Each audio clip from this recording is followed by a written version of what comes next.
আসসালামু আলাইকুম হ্যাকার্স। তো কেমন আছেন আপনারা সবাই? আশা করি আপনারা সকলেই ভালো আছেন।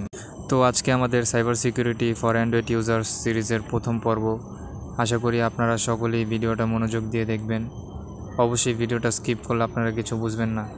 তো আমি আপনাদেরকে নিজের যতটুকু জ্ঞান আছে ততটুকু দিয়ে বোঝানোর চেষ্টা করব। ভুল ত্রুটি হলে ক্ষমাসুন্দর দৃষ্টিতে দেখবেন। আর কথা না বাড়িয়ে মূল টপিকে যাই। এবার আসা যাক সাইবার সিকিউরিটি জিনিসটা আসলে কী। প্রথমেই বলা হয়েছে cyber security safeguard computers and networks. এটা দিয়ে বোঝানো হয়েছে যে সাইবার সিকিউরিটি শিখে আমরা আমাদের কম্পিউটার কিংবা নেটওয়ার্ককে সুরক্ষিত রাখতে পারবো। কারণ কম্পিউটার নেটওয়ার্কের উপরেই মূলত হ্যাকাররা বেশি টার্গেট করে। আর দ্বিতীয়তে বলা হয়েছে আমরা আমাদের দৈনন্দিন জীবনের অনেক কাজই আছে যেগুলো অনলাইনে করে থাকি, যেমন ব্যাংকিং, শপিং, এগুলো আমরা অনলাইনে করে থাকি সাধারণত। তো একটু আপনি সাধারণ উদাহরণ দিয়ে বুঝেন যে আপনি মনে করেন একটা অনলাইন শপিং পেজ থেকে আপনি শপিং করলেন আপনার ব্যাংকিং ডিটেলস দিয়ে। তো এটা যদি একটা হ্যাকার পেয়ে যায় তাহলে কি জিনিসটা ভালো হবে? এগুলোই আমাদের বুঝে শুনে পদক্ষেপ নিতে হবে আর কি। নিজে সচেতন হব এবং অন্যকে সচেতন করব। আর তৃতীয়তে বলা হয়েছে without strong security personal and sensitive information can be exposed causing financial loss and identity thief. এখানে বোঝানো হয়েছে যে স্ট্রং সিকিউরিটি ছাড়া আমাদের অনেক পার্সোনাল এবং সেন্সিটিভ ডেটা এক্সপোজড হয়ে যেতে পারে। একটা হ্যাকার যদি আপনি মনে করেন কারোর সাথে পার্সোনাল কমিউনিকেশন করলেন, এগুলো যদি একটা হ্যাকার পেয়ে যায়, আপনি হ্যাকার চাইলে ওগুলো দিয়ে আপনাকে অনেক কিছু করতে পারবে, ব্ল্যাকমেল করতে পারবে, আপনার কাছে টাকা ডিমান্ড করতে পারবে। এই জিনিসগুলো আর কি বেঁচে থাকতে হবে এগুলো থেকে। Cyber security ensure our online safety and maintaining trust in digital technology. চতুর্থতে বলানো হয়েছে সাইবার সিকিউরিটি এটা নিশ্চিত করে যে আমাদের অনলাইন সেফটি এবং বিশ্বাস বজায় রাখতে ডিজিটাল টেকনোলজিতে। তো আমি আপনাদেরকে ভালোভাবে বোঝাতে পারছি না, আমি আমার যতটুকু ধারণা আছে আমি ততটুকু দিয়ে আপনাদের বোঝানোর চেষ্টা করব। আপনারা একটু কষ্ট করে বুঝে নিন। আমি তেমন একটা অভিজ্ঞ নেই যে আপনাদেরকে আমি ভালোভাবে বোঝাবো। 3 নম্বর স্লাইডে আমাদেরকে বলা হয়েছে essential cyber security terms every beginner should know. তো আমাদেরকে এখানে বলা হয়েছে যে এমন কিছু বিষয় যে যারা সাইবার সিকিউরিটিতে এন্ট্রি নিতে চায় তাদের সবারই এগুলো জানা উচিত। প্রথমে আমাদেরকে বলা হয়েছে ম্যালওয়্যার মানে ম্যালিশিয়াস সফটওয়্যার। মনে করেন আপনি ভুলবশত একটা ম্যালিশিয়াস সফটওয়্যার ডাউনলোড করে ফেলেছেন আপনার সিস্টেমে। তো একজন হ্যাকার চাইলে আপনার সিস্টেমের আনঅথরাইজড অ্যাক্সেস নিতে পারবে এবং আপনার ডিভাইসকে তার নিয়ন্ত্রণে রাখতে পারবে। সে চাইলে আপনার সেন্সিটিভ ডেটাগুলো চুরি করতে পারবে। তো 2 নম্বর যে বিষয়টা এখানে আমাদেরকে বলা হয়েছে ফিশিং যেমন নাম তেমনই কাম। ফিশিং হচ্ছে মূলত আমরা যেভাবে বড়শিতে চারা দিয়ে মাছ ধরি, হ্যাকারও ঠিক সেইভাবে চারা দিয়ে আপনাকে হ্যাক করবে। মনে করেন আপনার কাছে একটা ইমেল আসলো যে আপনি যদি এই লিঙ্কে ক্লিক করে আপনার ইউজার ক্রেডেনশিয়াল দিয়ে এখানে লগ ইন করেন তাহলে আপনি 10,000 টাকা পাবেন। তো এখন যদি আপনি মনে করেন সেই ম্যালিশিয়াস ইমেলটাকে ওপেন করে আপনি যদি সেখানে আপনার পার্সোনাল ইনফরমেশন দিয়ে লগ ইন করেন তাহলে আপনার সেই ইনফরমেশনগুলো হ্যাকারের কাছে চলে যাবে। তো একজন হ্যাকার চাইলে খুব সহজেই আপনার ইনফরমেশনগুলোর মিসইউজ করতে পারবে। 3 নম্বর যে বিষয়টা আছে সেটা হচ্ছে ফায়ারওয়াল হচ্ছে আপনার ইন্টারনেটের এমন একটা অদৃশ্য দেওয়াল যেটা আপনার ইন্টারনেটকে ম্যালিশিয়াস রিকোয়েস্টের থেকে সুরক্ষা প্রদান করে। মনে করেন আপনার নেটওয়ার্কে এমন একটা রিকোয়েস্ট আসছে বারবার যেটা আপনার নেটওয়ার্কের জন্য ক্ষতিকর কিংবা আপনার নেটওয়ার্ককে ক্ষতি সাধন করতে পারে। তো ফায়ারওয়াল আপনার সেই রিকোয়েস্টটাকে আইডেন্টিফাই করে ব্লক করে দেবে। এটাই মূলত ফায়ারওয়ালের কাজ। তো 4 নম্বর যে বিষয়টা আছে সেটা হচ্ছে ইনক্রিপশন হচ্ছে এমন একটা পদ্ধতি যেটা দিয়ে আপনার পাসওয়ার্ডকে প্লেন টেক্সট থেকে এনকোডেড রূপে ডেটাবেসে স্টোর করা হয়। তো এনকোডেড বলতে বোঝায় আপনি মনে করেন ফেসবুকে আপনি আপনার ইউজার ক্রেডেনশিয়াল দিয়ে লগ ইন করলেন, আপনার ইমেল দিলেন, তো পাসওয়ার্ড ফিল্ডে আপনি দিলেন হ্যালো ওয়ার্ল্ড। তো এটা ডেটাবেসে সরাসরি হ্যালো ওয়ার্ল্ড হিসাবে স্টোর না হয়ে এটা এমনভাবে স্টোর হবে যে #123 ABCD উল্টা অক্ষর দিয়ে স্টোর হবে, যাতে সেটা কেউ চাইলেই না পড়তে পারে কিংবা সেটা কেউ চাইলেই ব্যবহার করতে না পারে। আমাদেরকে 5 নম্বরে বলা হয়েছে ভাইরাসও একটা ম্যালওয়্যারের অন্তর্ভুক্ত প্রোগ্রাম। ভাইরাস হচ্ছে এমন একটা ম্যালিশিয়াস প্রোগ্রাম যেটা দিয়ে হ্যাকার চাইলে আপনার কম্পিউটার ডিভাইস অথবা আপনার হাতে থাকা ফোনটিকে অনেক ক্ষতি সাধন করতে পারবে। তো আপনাদেরকে ভাইরাস থেকে বেঁচে থাকতে হলে আপনাদের ডিভাইসকে প্রতিনিয়ত আপডেটেড রাখতে হবে এবং যে অ্যান্টিভাইরাস টুলগুলো আছে ওগুলো আপনাদের ডিভাইসে রাখতে হবে। আর সব অ্যান্টিভাইরাস টুলই কিন্তু ট্রাস্টেড না। আপনাদেরকে অবশ্যই বিশ্বস্ত যে অ্যান্টিভাইরাস টুলগুলো আছে ওগুলো ব্যবহার করতে হবে। আশা করি আপনারা বুঝতে পেরেছেন। অবশ্যই আপনাদেরকে ক্র্যাক ভার্সনের যে এপিকেগুলো আছে ওগুলো ব্যবহার করা হতে বিরত থাকতে হবে, কারণ এগুলো দিয়ে হ্যাকাররা আপনাদেরকে মূলত টার্গেট করে থাকে। তো 6 নম্বরে বলা হয়েছে যে হ্যাকার হচ্ছে সেই ব্যক্তি যেই ব্যক্তি আপনার সিস্টেমকে আপনার পারমিশন ছাড়া নিয়ন্ত্রণ করতে পারে এবং আপনার যেই গুরুত্বপূর্ণ কিংবা সেন্সিটিভ ডেটাগুলো আছে ওগুলো অ্যাক্সেস করতে পারে, সেই ব্যক্তি হচ্ছে হ্যাকার। তো 7 নম্বরে বলা হয়েছে যে পাসওয়ার্ড। আশা করি আপনারা সবাই পাসওয়ার্ড সম্পর্কে অবগত আছেন, এটা আর আপনাদেরকে বুঝিয়ে বলা লাগবে না। তো আমি আপনাদেরকে সবসময় রেকমেন্ড করব আপনারা অবশ্যই একটা শক্তিশালী পাসওয়ার্ড ব্যবহার করবেন, কারণ আপনারা যদি একটা উইক পাসওয়ার্ড ব্যবহার করেন তাহলে সেটা সবচেয়ে বড় বেনিফিট উঠাবে একজন হ্যাকার। অবশ্যই আপনারা এটা হতে সাবধান থাকবেন, যেটা দিয়ে আপনারা আপনাদের সুরক্ষাকে আরও এক ধাপ এগিয়ে নিয়ে যেতে পারবেন। তো আপনারা যদি কোনো একটা লগইন ফর্মে আপনাদের ইউজার নেম আর পাসওয়ার্ড সঠিক দিয়েও আপনারা লগইন করেন আর আপনাদের অ্যাকাউন্টে যদি 2 ফ্যাক্টর অথেন্টিকেশন অন করা থাকে, আপনাদের কাছে একটা কোড আসবে।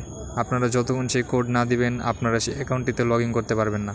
আশা করি আপনারা বুঝতে পেরেছেন 2 ফ্যাক্টর অথেন্টিকেশনের ব্যবহারিতা কী। আপনারা অবশ্যই সবসময় 2 ফ্যাক্টর অথেন্টিকেশন ব্যবহার করবেন এক্সট্রা সিকিউরিটির জন্য। এবার সাইবার সিকিউরিটির প্রচলিত কিছু মিথ ব্রেক করার পালা। তো আমাদেরকে প্রথমে বলা হয়েছে cyber security is only for big companies. এটা একবারই ভুল ধারণা। সাইবার সিকিউরিটি শুধু বড় কোম্পানির জন্য না, সাইবার সিকিউরিটি প্রত্যেকটা মানুষের জন্যই গুরুত্বপূর্ণ, কারণ এখন আমরা সবাই মোবাইল ডিভাইস কিংবা কম্পিউটার ব্যবহার করি। তাই আমাদের নিজের সুরক্ষা নিশ্চিত করার জন্য হলেও সাইবার সিকিউরিটি শেখা উচিত কিংবা জানা উচিত। দ্বিতীয়তে বলা হয়েছে antivirus software alone is enough. এটা একবার ভুল ধারণা ভাই। শুধু অ্যান্টিভাইরাস সফটওয়্যার যথেষ্ট না আমাদের সুরক্ষা নিশ্চিত করার জন্য। আমাদের অবশ্যই প্রতিনিয়ত নিজেদের ডিভাইস আপডেটেড রাখতে হবে লেটেস্ট সিকিউরিটি প্যাচের সাথে, আর নিজেদের সুরক্ষা নিজেদের নিশ্চিত করতে হবে। তাই আপনাদের সাইবার সিকিউরিটি শেখা উচিত। আশা করি এই বিষয়টা আপনাদের বোঝা এসেছে। তো 3 নম্বর মিথ হচ্ছে স্ট্রং পাসওয়ার্ড গ্যারান্টি সেফটি।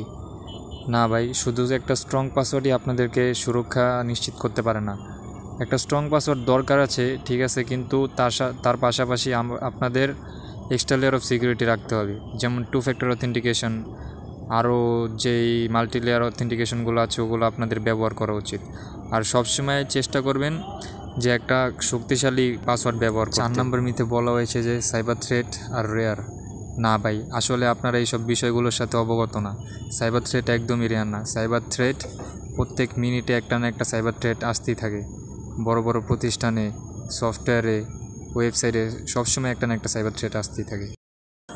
তো চলুন আপনাদেরকে 2টো কমন সাইবার থ্রেট এক্সপ্লেন করি।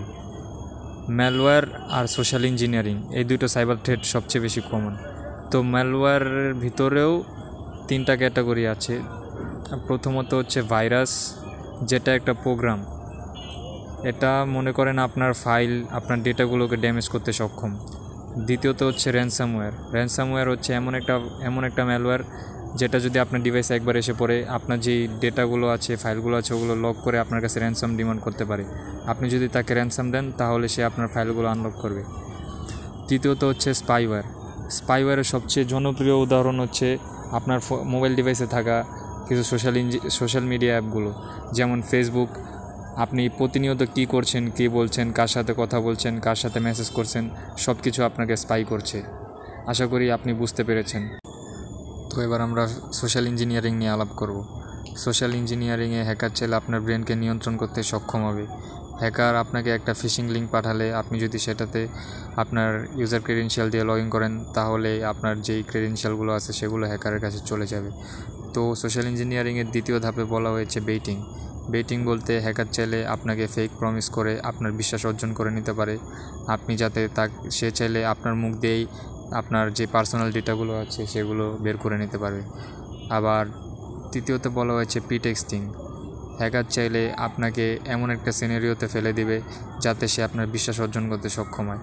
মনে করেন আপনি ফেসবুক ব্যবহার করছেন, আপনি একটা প্রতিষ্ঠানের মালিক, আপনি ফেসবুক ব্যবহার করছেন। তো একজন হ্যাকার একটা ফেক আইডি খুললো যেটা দিয়ে সে আপনার সাথে প্রেমের ফাঁদে ফেলে আপনার কাছ থেকে অনেক সেন্সিটিভ ডেটা বের করে নিল। তো এমন কিছু হতে পারে, তাই আপনারা সবাই সাবধানতা অবলম্বন করবেন। এই ছিল মূলত কিছু কমন সাইবার থ্রেট। আশা করি বিষয়গুলো আপনাদের বুঝে এসেছে। তো এবার আমরা বুঝবো একটা সাইবার অ্যাটাকের কীভাবে বিস্তার ঘটে। আপনারা হয়তো এটা জানেন না যে আপনার আমার কিংবা বড় বড় প্রতিষ্ঠানের এমনও অনেক ব্যক্তিগত তথ্য আছে যেগুলো ইন্টারনেটে পাবলিকলি অ্যাভেলেবেল আছে। একজন হ্যাকার চাইলে খুব সহজেই গুগল সার্চ করার মাধ্যমে সেই ব্যক্তিগত তথ্যগুলো বের করে নিতে পারে। হ্যাকার চাইলে একত্রিত করা তথ্যের উপর ভিত্তি করে এমন একটা অ্যাটাকের পরিকল্পনা করতে পারে যা দিয়ে সে একটা সিস্টেমকে তার নিজের আয়ত্তে আনতে পারে। আশা করি আপনারা বুঝতে পেরেছেন। তো এখন আমরা কথা বলবো ইতিহাসে ঘটে যাওয়া কিছু বড়সড় সাইবার অ্যাটাক নিয়ে। তো প্রথমত আমরা বলবো ওয়ানাক্রাই র্যানসামওয়্যার, ইতিহাসে সবচেয়ে বড় র্যানসামওয়্যার অ্যাটাক, যেখানে হ্যাকার প্রায় 2 লক্ষ কম্পিউটারকে র্যানসামওয়্যার অ্যাটাক করেছিল। তার ফলস্বরূপ প্রত্যেকটা ইউজারের যে পার্সোনাল ডেটাগুলো ছিল সেগুলো এনক্রিপ্ট হয়ে যায়। এগুলো সম্পর্কে বিস্তারিত আপনারা ইউটিউব থেকে জেনে নেবেন, কারণ এগুলো থেকেও আপনারা কিছু শিখতে পারবেন। তো এবার আমরা কথা বলবো 2013 সালে ঘটে যাওয়া একটা বড়সড় সাইবার অ্যাটাক নিয়ে, যেখানে একটা হ্যাকার চক্র প্রায় 40 মিলিয়ন কাস্টমারের ক্রেডিট কার্ডের ইনফরমেশন চুরি করেছিল। আর সেই কার্ড ইনফরমেশনগুলো তারা ডার্ক ওয়েব এবং বিভিন্ন জায়গায় বিক্রি করে। তো আবার কোভিড-19 সময় অনেক ঘটনা ঘটে গিয়েছে। অনেক হ্যাকার চক্র অনেক লোকেদের পার্সোনাল ইনফরমেশন, তাদেরকে ভ্যাকসিনের প্রলোভন দেখিয়ে অনেক টাকা হাতিয়ে নিয়েছে, স্ক্যাম করেছে। এগুলোর কথা তো কোভিড-19 সময় অনেক খবর দেখা গিয়েছে। তো আপনারা সব বিষয় সম্পর্কে ইউটিউব থেকে জেনে নেবেন, কারণ এই সাইবার ফিল্ডে আপনাদেরকে শিখতে হলে কেস স্টাডি করতে হবে।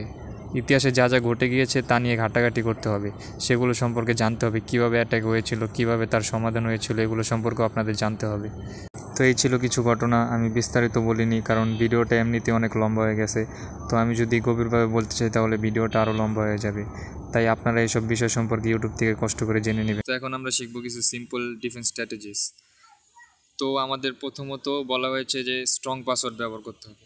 এমন পাসওয়ার্ড বানাতে হবে যেটা নিম্নতম 12টা অক্ষরের হবে, এবং শুধু নাম্বার কিংবা শুধু অক্ষর দিলে হবে না, আপনাদেরকে মিক্স ওয়ার্ড ব্যবহার করতে হবে, যেমন নাম্বারস, পরে মনে করেন টেক্সট, এগুলোর কম্বিনেশন পাসওয়ার্ড বানাতে হবে। আপনাদেরকে এমন একটা পাসওয়ার্ড বানাতে হবে যেটা হ্যাকারের জন্য ব্রেক করা কমপ্লেক্স হয়ে যাবে। তো দ্বিতীয়ত বলা হয়েছে কিপ সফটওয়্যার আপডেটেড। আমাদের প্রতিনিয়ত সফটওয়্যার আপডেট করতে হবে, যখনই আপডেট আসবে তখনই আপডেট করতে হবে। মানুষের মাঝে একটা ভুল ধারণা প্রচলন করে যে সিস্টেম কিংবা সফটওয়্যার আপডেট করলে আমাদের ফোনের ক্ষতি হবে। তো এটা একবারে সম্পূর্ণ ভুল ধারণা। আপনাদের যখনই আপডেট আসবে তখনই আপডেট রাখতে হবে। আর যেটা আমি আগেই বলেছি, তৃতীয়তেও বলা হয়েছে সবসময় 2 ফ্যাক্টর অথেন্টিকেশন ব্যবহার করবেন। আর চতুর্থতে সব লিঙ্কে ক্লিক করা যাবে না, শুধু যেগুলো ভেরিফাই সোর্স সেই সব লিঙ্কেই ক্লিক করবেন। সাইবার সিকিউরিটির সবচেয়ে বড় একটা রুলস হচ্ছে নেভার ট্রাস্ট, অলওয়েজ ভেরিফাই। এটা আপনারা সবসময় মাথায় রাখবেন। তো এখন আমরা কম্প্যারিজন করব ফায়ারওয়ালের সাথে অ্যান্টিভাইরাসের। তো আমরা প্রথমে ফায়ারওয়াল নিয়ে কথা বলি। ফায়ারওয়ালের কথা তো আমি আপনাদেরকে আগেই বলেছি। ফায়ারওয়াল হচ্ছে আপনাদের ইন্টারনেটের এমন একটা অদৃশ্য দেওয়াল যেটা আপনাদের নেটওয়ার্ককে আনঅথরাইজড ট্রাফিক হতে সুরক্ষা প্রদান করে। তো এটা কিভাবে কাজ করে? মনে করেন আপনার নেটওয়ার্কে এমন কিছু রিকোয়েস্ট আসছে যেগুলো আপনার নেটওয়ার্কের জন্য ক্ষতিকর কিংবা আপনার নেটওয়ার্কের নিয়ম ভঙ্গ করে, তো সেগুলোকে ফিল্টার করে ব্লক করার কাজই মূলত ফায়ারওয়ালের। আর ফায়ারওয়ালের একটা লিমিটেশন আছে। মনে করেন আপনার নেটওয়ার্ক ট্রাফিকের সাথে যদি কোনো ম্যালওয়্যার আসে, তো সেটাকে ফায়ারওয়াল ডিটেক্ট করতে পারে না। তো এবার আমরা কথা বলবো অ্যান্টিভাইরাস নিয়ে। অ্যান্টিভাইরাস কেন ব্যবহার করা হয়? অ্যান্টিভাইরাস মূলত আপনার সিস্টেমে যদি ম্যালিশিয়াস কোনো সফটওয়্যার থাকে, যেমন র্যানসামওয়্যার, ট্রোজান, স্পাইওয়্যার, এগুলো যদি থাকে, এগুলো ডিটেক্ট করে রিমুভ করার জন্যই মূলত অ্যান্টিভাইরাস ব্যবহার করা হয়। আর এটা কিভাবে কাজ করে? অ্যান্টিভাইরাস মূলত আপনার সিস্টেমে যে ফাইলগুলো আছে, সফটওয়্যারগুলো আছে, সেগুলোকে স্ক্যান করে ডিটেক্ট করে যে আপনার সিস্টেমে কোনো ম্যালিশিয়াস অ্যাক্টিভিটি হচ্ছে কি না। আর এটার লিমিটেশন হচ্ছে যে আপনার সিস্টেমে যদি আননোন কোনো ম্যালওয়্যার কিংবা ম্যালিশিয়াস অ্যাক্টিভিটি রান করে যেটা রেকর্ড অ্যান্টিভাইরাসে নেই, তাহলে অ্যান্টিভাইরাস সেটা রিমুভ কিংবা ডিটেক্ট করতে সক্ষম হবে না। তো এগুলোই হচ্ছে অ্যান্টিভাইরাস এবং ফায়ারওয়ালের ভিতর পার্থক্য। তাহলে চলুন এখন আমরা এনক্রিপশন সম্পর্কে বিস্তারিত কথা বলি। এনক্রিপশন হচ্ছে এমন একটা প্রক্রিয়া যেখানে আপনি আপনার পাসওয়ার্ডকে আরও উচ্চ সিকিউরিটি পর্যায়ে নিয়ে যান। তো আপনাদেরকে একটা উদাহরণ দিয়ে বুঝাই। মনে করেন আপনি আপনার একটা গোপন জিনিস আপনি একটা সিন্দুকে বন্দি করলেন। তো আপনি সেই সিন্দুকটা তালাবন্দি করলেন। তো এখন যদি আপনি সেই জিনিসটা বের করতে চান, তাহলে অবশ্যই আপনার তালা খুলে বের করতে হবে। এনক্রিপশনও মূলত এভাবেই কাজ করে। মনে করেন আপনি কিছু এনক্রিপ্ট করলেন, মনে করেন আপনি হ্যালো ওয়ার্ল্ড, এটাকে আপনি এনক্রিপ্ট করলেন। তো এটা এনক্রিপ্ট হ্যালো ওয়ার্ল্ড হিসাবে হবে না। আপনি যদি হ্যালো ওয়ার্ল্ড তাকে এনক্রিপ্ট করেন, তো এটা এমনভাবে স্টোর হবে যে যাতে সেটা কেউ না পড়তে পারে। এটা মূলত এমনভাবে থাকবে যে 1 2 3 ABCD মানে এরকম কিছু সংখ্যা দিয়ে সেটা এনক্রিপ্ট করা থাকবে। তো আপনি যদি সেটা ডিক্রিপ্ট করতে চান তাহলে আপনার একটা কি প্রয়োজন পড়বে। তো সেই কিটা যদি আপনার কাছে না থাকে তাহলে আপনি সেই পাসওয়ার্ডটাকে ডিক্রিপ্ট করতে পারবেন না। তো এখন আমরা কথা বলবো সাইবার সিকিউরিটির কিছু এসেনশিয়াল টুল এবং টেকনিক্স নিয়ে। তো প্রথমত আমাদেরকে বলা হয়েছে ফায়ারওয়ালসের কথা আমি আপনাদেরকে আগেই অবগত করেছি যে ফায়ারওয়ালের কাজ হচ্ছে আনঅথরাইজড নেটওয়ার্ক ট্রাফিককে ব্লক করা। দ্বিতীয়তে বলা হয়েছে ইন্ট্রুশন ডিটেকশন সিস্টেমস বা শর্ট ফর্মে আইডিএসের কাজ হচ্ছে আপনার নেটওয়ার্ককে মনিটর করা, আপনার নেটওয়ার্কের অ্যাক্টিভিটি কিংবা আপনার নেটওয়ার্কে যে ব্যবহার আচরণ আছে সেগুলো মনিটর করা। তৃতীয়তে বলা হয়েছে পাসওয়ার্ড ম্যানেজার। আপনারা অবশ্যই এমন একটা পাসওয়ার্ড ম্যানেজার ব্যবহার করবেন যেটা আপনাদের পাসওয়ার্ডকে সিকিউরলি স্টোর করবে এবং আপনাদেরকে একটা স্ট্রং পাসওয়ার্ড প্রোভাইড করবে। যেমন আপনারা চাইলে গুগল পাসওয়ার্ড ম্যানেজারও ব্যবহার করতে পারেন। 4 নম্বরে আমাদেরকে বলা হয়েছে ভার্চুয়াল প্রাইভেট নেটওয়ার্কস, শর্ট ফর্মে ভিপিএন কীভাবে কাজ করে। তো আপনি যখন ভিপিএন ইউজ করে কোনো সার্ভার রিকোয়েস্ট পাঠাবেন তো সেটা ডিরেক্টলি না গিয়ে একটা ইনক্রিপ্টেড টানেলের মাধ্যমে হয়ে যাবে, যেই টানেলের মাধ্যমে আপনার আইপি অ্যাড্রেসটিকে হাইড করে দূরবর্তীতে অবস্থিত থাকা ভিপিএন সার্ভারে যে আইপি অ্যাড্রেসটি আছে সেটার সাথে মাস্কিং করে তারপর সার্ভার রিকোয়েস্ট পাঠাবে, যার কারণে আইএসপি কিংবা সার্ভারের কাছে আপনার রিয়েল আইপি অ্যাড্রেসটি পাঠযোগ্য থাকবে না। আশা করি আপনারা ভিপিএন সম্পর্কে বুঝতে পেরেছেন। তো 5 নম্বরে বলা হয়েছে সিকিউরিটি অডিটস। তো এখানে আমাদেরকে রেগুলারলি আমাদের যেই ভালনারেবিলিটিগুলো আছে কিংবা আমাদের সিস্টেমে যে ত্রুটিগুলো আছে সেই ত্রুটিগুলো শনাক্ত করে প্রতিনিয়ত সেগুলোকে ঠিক করতে হবে। আশা করি আপনারা বুঝতে পেরেছেন। তো আমরা পরবর্তী টপিকে যাই। তো এখানে বলা হয়েছে daily habits that enhance cyber security, এমন কিছু অভ্যাস যেগুলো দিয়ে আমরা আরও সুরক্ষিত থাকতে পারবো। তো প্রথমে বলা হয়েছে রেগুলারলি পাসওয়ার্ড চেঞ্জ করতে হবে।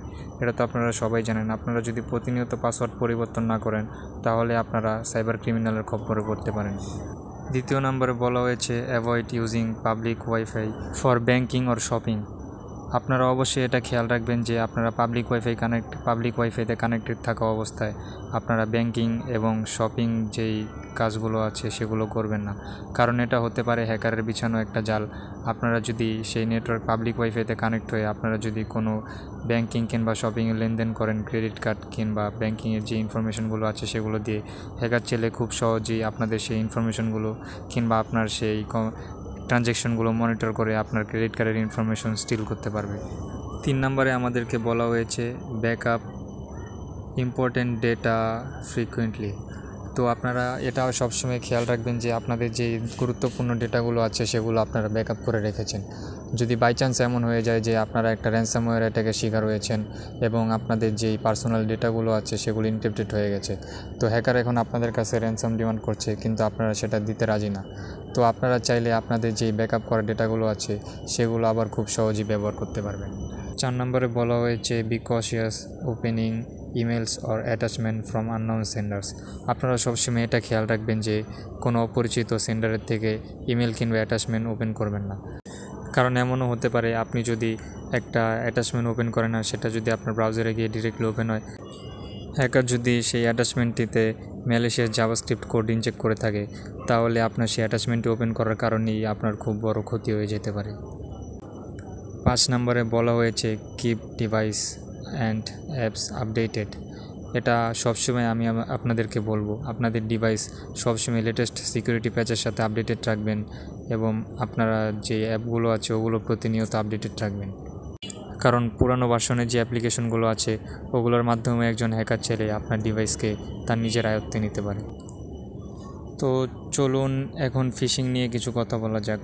আপনারা কিভাবে ফিশিং লিঙ্ক কিংবা ইমেল শনাক্ত করতে পারবেন। তো প্রথমে আপনাদেরকে একটা জিনিস খেয়াল রাখতে হবে যে এটা কোনো আচমকা রিকোয়েস্ট নাকি। অবশ্যই এটা আপনারা সবাই জানেন যে ব্যাংকিং প্রতিষ্ঠান আপনাদের কোনো গুরুত্বপূর্ণ তথ্য জানতে চাইবে না। তো আপনার কাছে যদি এমন কোনো ইমেল আসে যে আপনার গুরুত্বপূর্ণ তথ্য চাইছে তাহলে আপনি সাথে সাথে সেই ইউজারকে ব্লক করে দিবেন অথবা সেই ইমেলে ক্লিক করবেন না, এটা আপনার জন্য ক্ষতিকর হতে পারে। তো আপনারা এটা খেয়াল রাখবেন যে সেই ইমেল কিংবা মেসেজের বানানগুলো একবারে ক্লিয়ার হয়, কোনো গ্রামার কিংবা স্পেলিংয়ে ভুল আছে কি না। কারণ একটা প্রতিষ্ঠান অবশ্যই তাদের রেপুটেশন হারাতে চাইবে না, তাই না? এই গ্রামার কিংবা স্পেলিংয়ের ভুলের কারণেও একটা প্রতিষ্ঠানের রেপুটেশন হারাইতে পারে। তাই আপনারা এটা খেয়াল রাখবেন যে যেসব ইমেল কিংবা মেসেজে বানান কিংবা গ্রামার ভুল থাকে সেগুলো হ্যাকারের পক্ষ হতে পাঠানো ফিশিং লিঙ্ক হতে পারে। আবার এটাও খেয়াল রাখবেন যে আপনার কাছে একটা ইমেল আসলো যেটা খুব তাড়াহুড়া করছে, আপনি যদি তার মেসেজে রিপ্লাই দেন, সে কিছু ভাবনা চিন্তা না করে আবার আপনার মেসেজে রিপ্লাই দিয়ে দিল, আপনার উপরে প্রেশার ক্রিয়েট করছে, তাহলে আপনি একবারে নিশ্চিত হয়ে যাবেন যে এটা একটা হ্যাকারের চাল।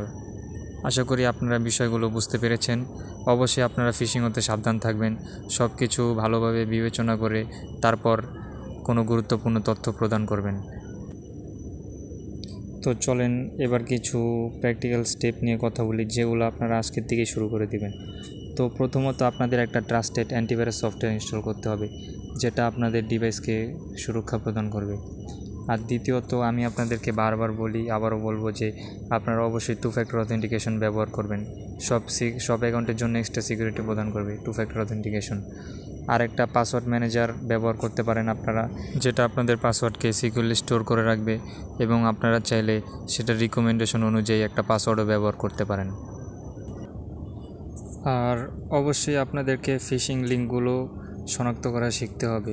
একটা ফিশিং লিঙ্ক কেমন, এটা কিভাবে কাজ করে, এটার ভিতরে আমার ইউজার ক্রেডেনশিয়াল দিলে আমার কী ক্ষতি হতে পারে, এগুলো আপনাদের শিখতে হবে। তো ভবিষ্যতে আমরা আপনাদেরকে এগুলো শেখাবো। তো আপনারা নিজেদের সাধ্যমতো চেষ্টা করবেন, যেগুলো আপনারা না বুঝবেন সেগুলো গুগল করবেন, ইউটিউবে আরও ভিডিও আছে সেগুলো দেখবেন। তো আপনারা ফিশিংটা আইডেন্টিফাই করে শিখে রাখবেন, যাতে আপনারা কারো ভিকটিম না হন।